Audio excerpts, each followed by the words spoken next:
Ձեր կարծիքով Նիկոլ Փաշինյանը զորահանդես չանցկացնելով Հայաստանը մոտեցնում է խաղաղության։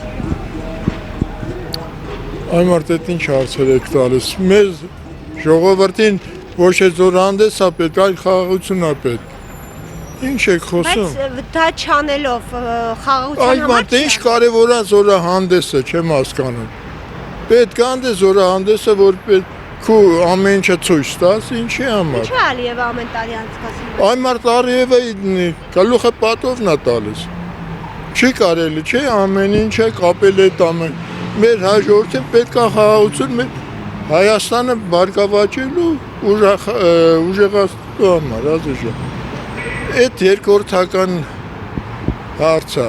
կլինի զորահանդես, թե չլինի զորահանդես։ Այդ որ պետություններն են, բոլոր պետությունները զորահանդես անում են, չի կարելի։ Այդ ամեն ինչը իրար հետ առնչությունեցող հարցեր են։ Մեզ պետք է խաղաղություն։ Մեր երիտասարդությունը թող անհոգ ապահով ապրի։ Մեր Հայաստանը թող հզորանա, բարգավաճի, այդ կլինի արդեն զորահանդես։